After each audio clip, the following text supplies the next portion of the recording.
soir, Saint-Arbogast s'offre un lifting et l'opération pour le carême de CCFD Terre Solidaire. Voici l'actualité ce soir du 6 minutes Strasbourg, Eurométropole. Saint-Arbogast à Grismine, le 6e évêque de Strasbourg, qui a les honneurs d'une statue sur la cathédrale depuis le 19e siècle, aurait bien besoin d'un petit coup d'exfoliation, de reconstruction nasale et d'une nouvelle tenue. Pour le sculpteur, c'est 1000 heures de travail et ça coûte cher. Alors la fondation de l'œuvre Notre-Dame, qui depuis 800 ans finance les travaux sur la cathédrale, a décidé de lancer un projet inédit de crowdfunding. En échange de 5, 10, 100 ou 1000 euros, repartez avec un presse-papier en grès, une visite privée de la cathédrale ou encore un DVD. La fondation espère réunir 17 000 euros en 40 jours.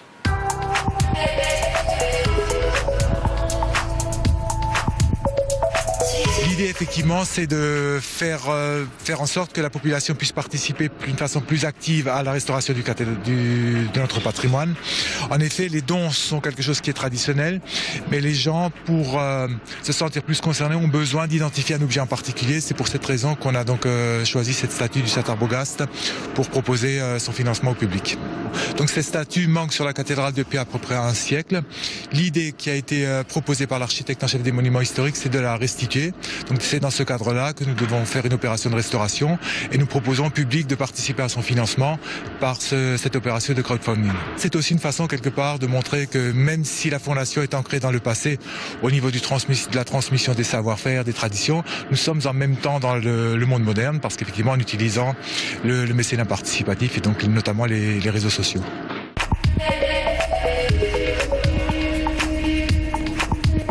Nous sommes en présence du moule en plâtre de la statue de Saint-Arbogast qu'on est en train de restaurer et qui va retourner sur la cathédrale. Alors ce moule a été fait sur une sculpture qui date de 1810-1812 environ, réalisée par le sculpteur Jean-Étienne Malade. Et donc il s'agissait d'une statue qui a été posée dans une niche à 25 mètres de haut environ du transept sud de la cathédrale. Cette statue elle est restée d'environ 1812 à 1897. Elle a été enlevée parce qu'elle a été abîmée et depuis la niche est restée vide.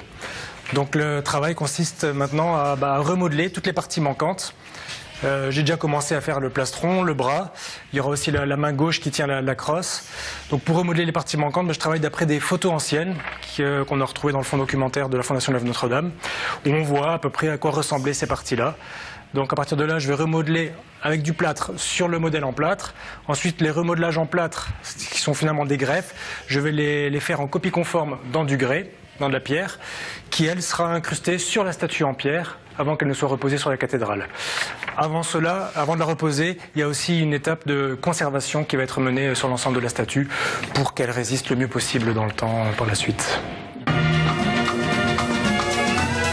Carême, le moment pour les catholiques de prendre du recul, d'intensifier leur spiritualité. À cette occasion, CCFD Terre Solidaire, la première ONG française de développement, lance chaque année une grande collecte afin de financer des projets auprès des plus défavorisés. Cette année, l'accent est mis sur la foi et l'écologie en vue du sommet COP21 de décembre à Paris. En Alsace, plusieurs conférences se tiendront jusqu'à la fin de semaine. Pour la collecte, rendez-vous samedi et dimanche. C'est peut-être l'occasion pour les catholiques qui ont l'habitude pendant le carême de dire on fait jeûne, on modifie un peu nos comportements, on fait du partage aussi avec les autres.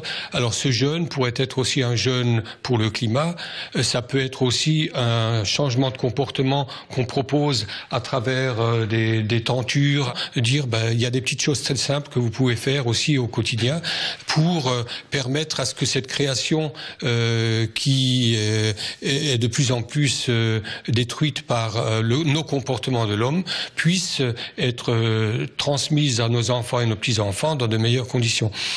Voilà, donc c'est un peu une démarche pendant les 40 jours de carême qui interpelle sur nos comportements ici, mais aussi avec nos partenaires du Sud, puisqu'on a 450 partenaires dans le Sud, et qui nous interpellent sur ces conséquences aussi des dérèglements climatiques, en particulier les problèmes d'immigration. C'est pour ça que d'ailleurs on a aussi travaillé cette année et invité un partenaire qui est sur les migrations en Afrique du Sud, et donc ça permet de faire le lien entre ici et là-bas, puisque notre association a 3 leviers essentiels. Un, c'est l'éducation au développement. Qu'est-ce qu'on peut changer ici dans nos comportements? On l'a dit tout à l'heure pour l'écologie, mais c'est valable aussi pour le vivre ensemble, la découverte et le respect de l'autre. Et deux, c'est le partenariat, donc faire confiance à ses partenaires. Ils ont des choses aussi à nous apprendre. Et trois, c'est le plaidoyer, parce que là aussi, au niveau du climat, il faudra aussi faire bouger les lignes au niveau politique pour que des mesures soient prises pour éviter cette dégradation de la création aujourd'hui. Notre but de notre organisation, c'était d'abord les conflits entre les jeunes de bidonville et puis contre les immigrants. Le message est que si je connais l'autre, donc il y a beaucoup de choses qu'on peut travailler ensemble, donc l'autre peut gagner, moi aussi je peux gagner. Donc le message est comment vivre ensemble. C'est pour cela dans notre formation, on ne parle pas des problèmes d'intégration. Nous parlons on parle de problèmes de cohésion sociale, parce qu'intégrer, c'est-à-dire que je me perds, donc je deviens l'autre. Comment je peux rester moi-même, mais tout en travaillant dans une communauté dans laquelle je n'appartiens pas. Donc c'est ça le message que nous donnons.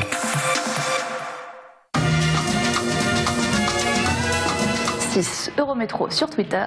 Salut.